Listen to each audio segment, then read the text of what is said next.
Bonjour à tous. Donc aujourd'hui, je vais vous parler d'une petite anecdote. Donc, le marketing a choisi Salesforce, SAS ou Progiciel 2.0. Donc une petite présentation pour m'introduire. Donc je suis software crafter au sein de l'entité Craft de Octo Technologies.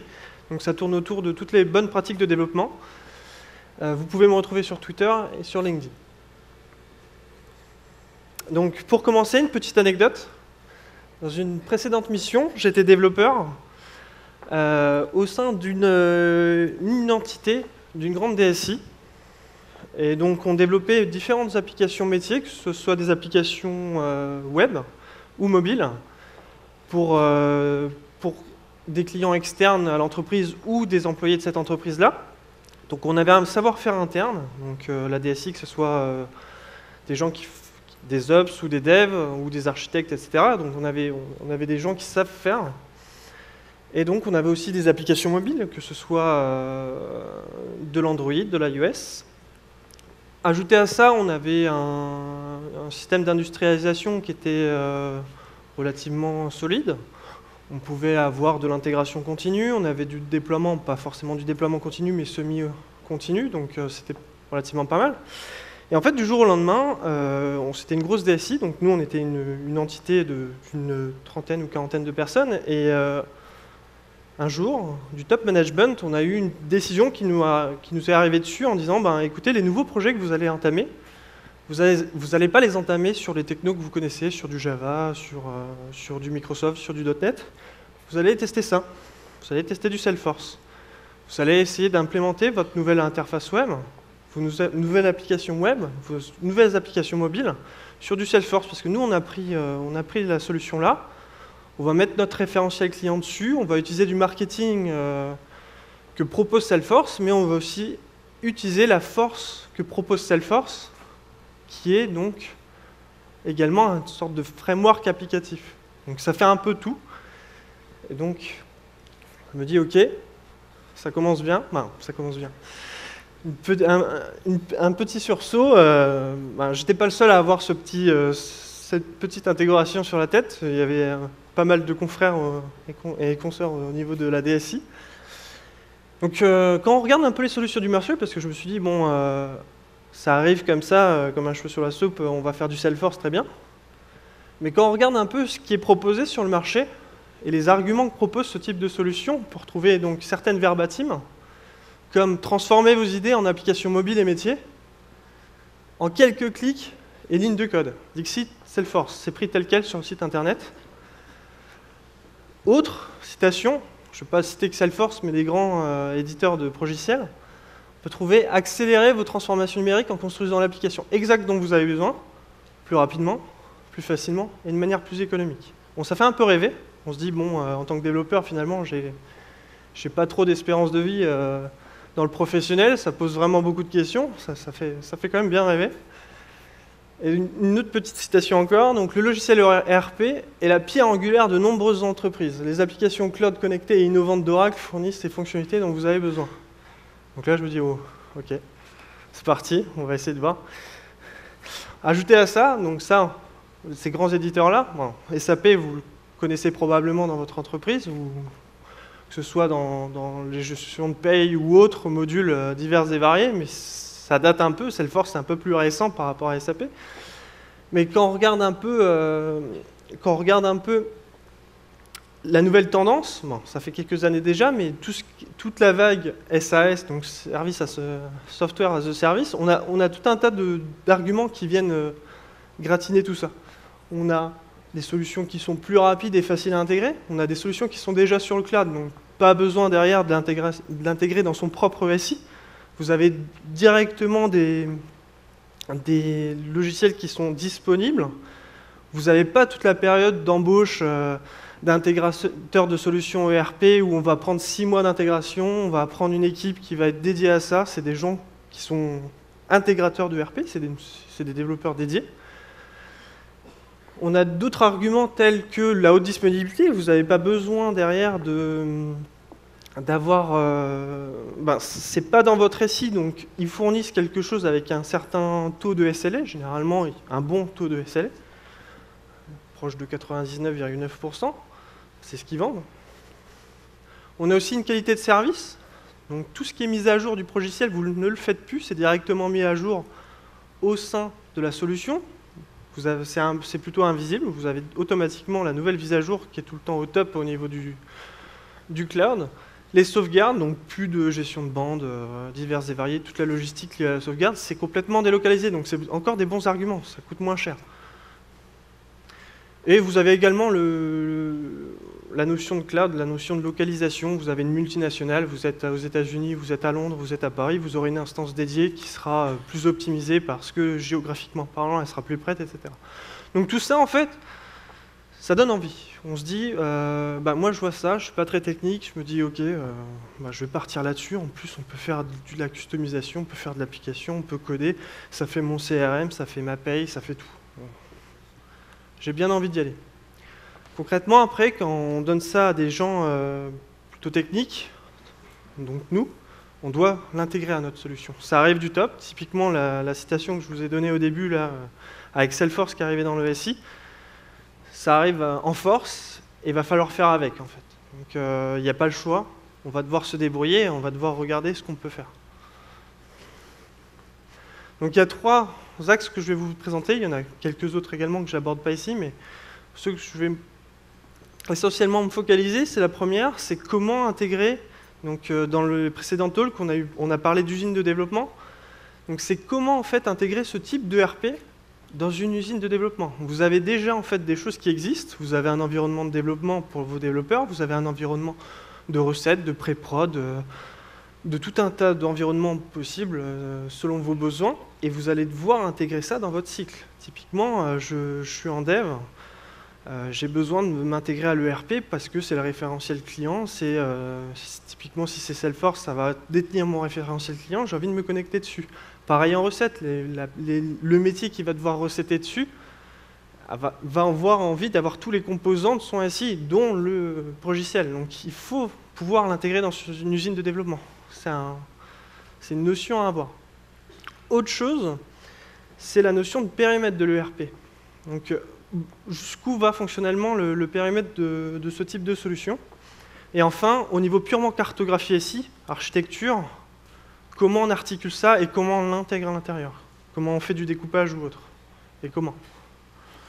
Donc premier point, je vais prendre un scénario relativement simple d'intégration continue, d'usine de développement.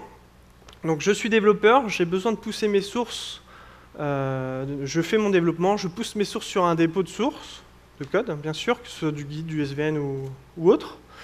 Derrière ça, j'ai une plateforme d'intégration continue qui va être mon orchestrateur, qui va me permettre de récupérer mes sources, le builder, l'intégrer directement sur les environnements que je veux. Donc là, je vais prendre un exemple d'un environnement de dev. Donc ça, c'est déjà mon écosystème à moi, qui est déjà en place dans mon SI. J'ai un environnement de dev, j'ai un environnement de recettes pour que les personnes du métier fassent leurs recettes, valident avec les développeurs que les spécifications typiquement soient bien faites. Un environnement de pré-production parce que j'ai envie d'avoir exactement la même infrastructure que la production, par exemple. Et enfin, la production. Et là se pose donc où vient Salesforce, SAP, Oracle ou autre. Là, je vous ai pris 3 grands, mais ça peut être n'importe quel type de logiciel. Donc je vais vous donner 2 scénarios, 2 types de scénarios. Ce n'est pas forcément les seuls, mais rien que déjà avec ces 2 premiers scénarios, on va commencer à avoir des problèmes et des obstacles. Le premier, donc on reprend notre fameuse intégration continue, donc notre usine de développement au complet. Premier scénario, qui est relativement utopique, parce qu'il faut que l'ERP soit relativement mature pour offrir ce type de solution. On est une instance dédiée de l'ERP par environnement. Donc là, pour rappel, on est maintenant sur des ERP de type SaaS, donc qui sont dans le cloud. Donc ça demande aux solutions ERP en SaaS d'avoir la maturité de se dire ils peuvent nous offrir la possibilité d'avoir X environnements au besoin. Ce qui n'est pas franchement le cas, et c'est pour la minorité le cas. Donc là, ok, très bien, dans ce genre de cas, si l'ERP nous offre cette solution, on va pouvoir se calquer à notre usine de développement actuel. Autre chose, donc là, on a un système d'usine de développement, il y a une autre problématique, c'est le rafraîchissement de données. Donc très bien, là vous êtes en mode push, j'envoie donc mon code du développement jusqu'à la production. Mais derrière, on a aussi la notion de se dire, moi c'est cool, en développement, je travaille sur 10 clients, mais en prod on en a 100 000. Je voudrais bien voir ce que ça donne un peu en recette de temps en temps. Donc j'ai un besoin de rafraîchissement de données. Donc ici, au niveau de mon scénario de rafraîchissement de données, on va dire, je vais prendre un exemple, je ne mets pas de notion d'anonymisation ou autre de données, je prends un cas simple. J'ai ma production, avec ma fameuse instance de production du RP. Je vais vouloir donc rafraîchir mes données sur mes différents environnements. Donc en gros, je vais déverser en développement, en recette, selon ce que j'ai besoin dans mes environnements sous-jacents. Donc là, ça demande une autre maturité. C'est donc une instance dédiée par environnement de l'ERP. Mais autre chose, ça demande en fait aussi une notion de... je vais prendre un peu la corrélation avec une base de données, une notion de dump. Comme une base de données, j'ai envie de faire un dump de la prod et je vais le mettre sur le dev, il faut qu'en fait l'ERP soit limite capable de faire la même chose. Ce qui n'est pas forcément donné de faire un export massif ou un dump d'un ERP. Ça va dépendre typiquement de la solution, et là on commence déjà à sentir les failles. On commence à voir que ce n'est pas forcément faisable avec les solutions du marché. Donc je vais vous prendre un cas un peu plus réaliste, où on commence à sentir le problème à bras le corps. On a une mono-instance. J'exagère le trait en mettant l'instance production avec les autres instances, mais ça peut être le cas. En fait, on achète une solution, une instance, pour tous les environnements, et vous vous débrouillez avec. Vous faites une stratégie de données. Typiquement, j'ai envie de mettre mes clients de dev, je vais les faire un petit underscore dev, et je vais faire des filtres dans tous les sens dans mon ERP pour que ça se couvre, et je vais essayer de faire rentrer des ronds dans des carrés, pour pouvoir pallier à cette usine de développement, parce que je l'ai déjà en place, je m'en sers pour mes applications métiers que nous-mêmes on a développées, mais je dois intégrer mon ERP à un moment donné parce que je veux voir à quoi ça ressemble avant d'aller en prod, quoi. Donc, parce que mes applications métiers, elles ont besoin de, typiquement des données du référentiel, les référentiels clients, je vais prendre cet exemple. Et donc je suis obligé de m'interconnecter comme ça. Donc ça devient du cross-environnement, et pour ceux qui l'ont déjà vécu, en termes de maintenance, ça commence vite à devenir un cauchemar. Et c'est généralement ça entraîne beaucoup d'erreurs après à terme, on découvre des choses en production qui n'ont pas lieu d'être parce que du paramétrage n'est pas bon, etc. Donc lié à ça, donc rafraîchissement des données également sur cette instance. Donc comment on fait? Donc nous, on rafraîchit nos données dans cette sorte de mono-instance. Donc pour nos applications, ça se passe très bien, on déverse, il n'y a aucun souci. Par contre, pour le RP, du coup, comment on fait? Il y a une mono-instance. En fait, on va faire une sorte de mini-mélo interne qui va s'auto-rafraîchir, donc une stratégie qu'on va développer nous-mêmes et qui a bien ses failles, mais on doit se débrouiller avec ce qu'il y a.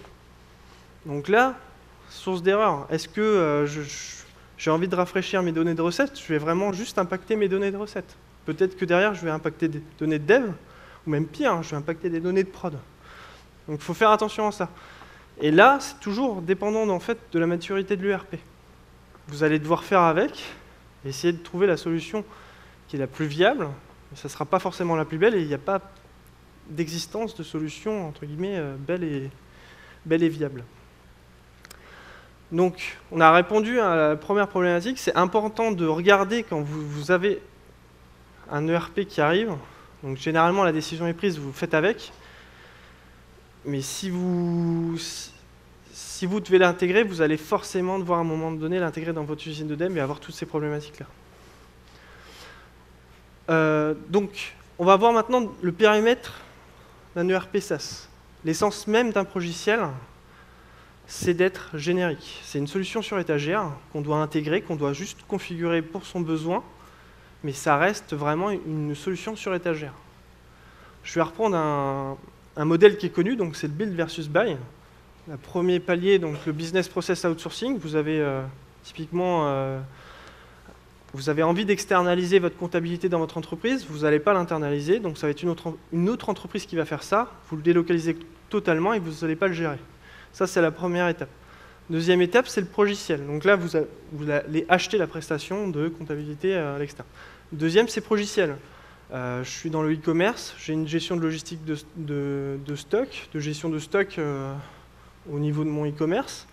La gestion de stock, généralement, c'est relativement générique, à moins d'être Amazon, avoir des choses automatisées, mais on va prendre un exemple simple, je peux acheter un logiciel pour ça. Donc c'est quelque chose sur étagère que je peux directement acheter. Par contre, après, on a des choses différenciantes.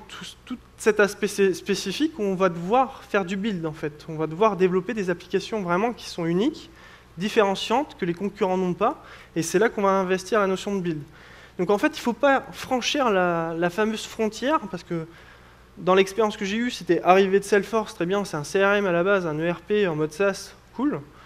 Mais là, en fait, ça commence à passer au-dessus, parce qu'ils voulaient qu'on fasse des applications métiers avec. Donc en fait, on saute l'étape du dessus, qui n'est pas l'essence même de la solution.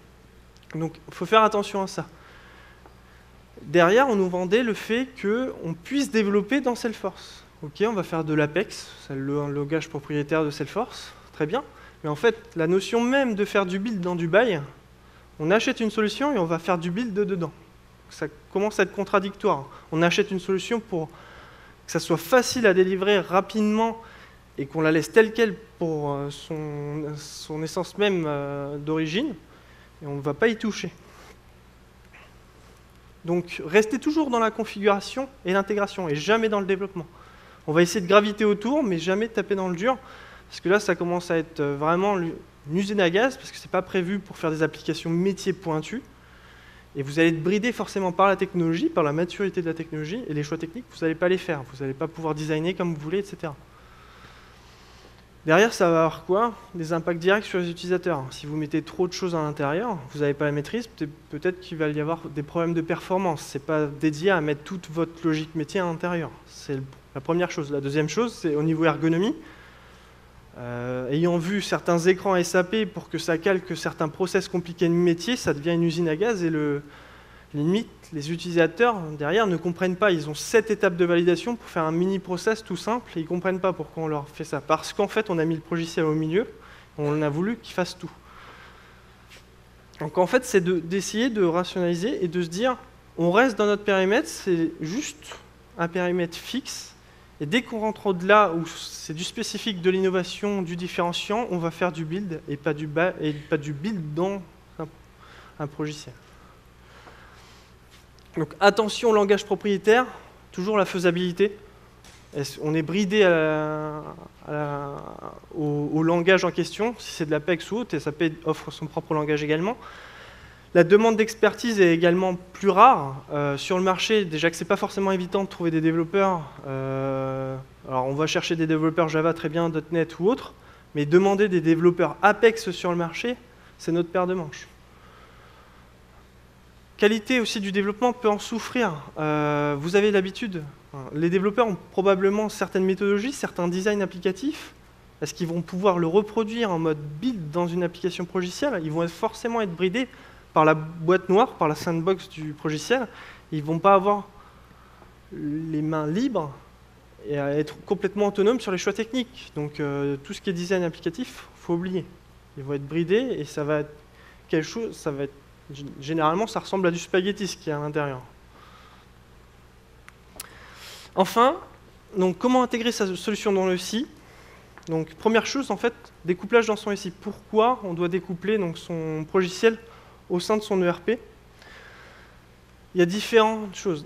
Premier, c'est de s'abstraire de faire du build dans du buy, essayer de faire en satellite de la solution. La solution, généralement, elle offre des points d'accès, typiquement des web services ou des API ou des imports-exports de fichiers ou autres. C'est essayer de consommer ça et pas aller dans le build de la solution en tant que telle et taper dans un langage propriétaire. Derrière, ça a deux autres vertus, c'est que vous allez architecturer votre SI comme vous voulez.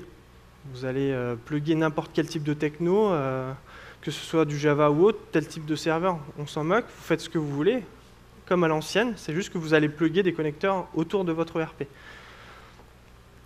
Donc, toujours avoir le mindset là, c'est de se dire, on utilise la solution comme un service et non pas comme un framework applicatif. Vous voyez Salesforce ou autre, SAP comme une base de données, un référentiel, et non pas comme un framework applicatif à utiliser en tant que tel. Donc, pour faire le fameux découplage, je vais me focaliser sur 3 types de découplage qui sont faisables pour ce type de solution. La première, c'est la définition du contrat d'interface. J'ai envie de récupérer mes clients sur Salesforce. Je vais être contraint, bien sûr, par le contrat d'interface de Salesforce. Par contre, donc ça va être son nom, son prénom, son numéro de téléphone. C'est un contrat d'interface en tant que tel, mais c'est de me donner des chances et c'est cette donnée-là que je vais vouloir piocher. Bien sûr, donc on est dépendant de la solution au niveau du contrat d'interface, mais on va faire tel quel, on va aller récupérer la data. Autre chose qu'il faut faire attention, on peut être donc dépendant, je vous ai dit tout à l'heure, la qualité de service mise à jour. Donc il peut avoir des breaking changes ou autres, parce qu'on est complètement impuissant sur le cycle de mise à jour du logiciel. Typiquement, si le champ nom qui était dans une API JSON ou autre s'appelait nom et du lendemain s'appelle nom underscore p, on ne sait pas pourquoi, c'est pas vous qui avez la main dessus. Donc ça peut arriver, et c'est un peu les aléas d'avoir un ERP un peu au centre de son SI. Vous pouvez trouver aussi le type de découpage de localisation. Donc c'est ce que je vous ai dit, on va essayer de graviter autour de l'ERP et pas être à l'intérieur de l'ERP. Donc ça va être via des API, via des web services, des flux de fichiers. Bien sûr, ça demande de la maturité de l'outil. Si l'outil derrière n'est pas capable de fournir une API, ben, vous allez devoir faire avec et voir les choses qui sont envisageables. Enfin, découplage par temporalité. Je suis sur une appli mobile, je fais du Salesforce. Je veux de l'asynchrone, je veux pas que quand je fais une demande de création de client que ça prenne 2 minutes. On a vu que si ça mettait plus de 10 secondes, les clients s'en allaient. Bon, là, prenons l'exemple où c'est des applications métiers, ils sont obligés de rester dessus, donc ils vont garder les employés l'application métier. Et voilà, on veut de l'asynchrone, comment on fait? Parce qu'on est dépendant de l'ERP. Donc il y a des techniques, soit certains ERP donnent des modules asynchrone, soit ils ne le donnent pas, parce qu'ils n'ont pas la maturité, ils ne l'ont pas développé. Il y a des moyens de contourner la chose, en gérant son propre asynchronisme avec du synchrone collé aux fesses à l'ERP avec une gestion de fuite de messages qui sera vous-même, vous allez l'implémenter vous-même et faire votre propre système asynchrone, vous allez pouvoir vous dépatouiller quand même. Voilà pour les types. Donc pour résumer sur les différents points, pour éviter d'avoir des activités chronophages dans le déploiement, dans tout ce qui est déploiement de vos applications en tant que telles avec un ERP, il va falloir forcément regarder la possibilité de l'intégrer dans son usine de développement. C'est un prérequis. Pour ne pas pénaliser l'expérience de l'utilisateur, il va falloir forcément ne pas trop personnaliser l'ERP. Toujours dans de l'intégration, configuration et pas dans du développement.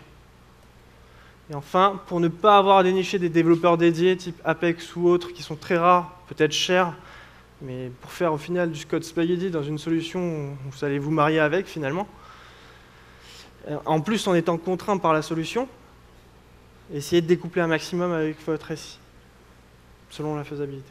Enfin, tout ce qui est gestion de données et gouvernance de données, je ne l'aborde pas là, mais c'est encore une autre problématique que vous pourrez voir dans les autres talks. Merci à vous.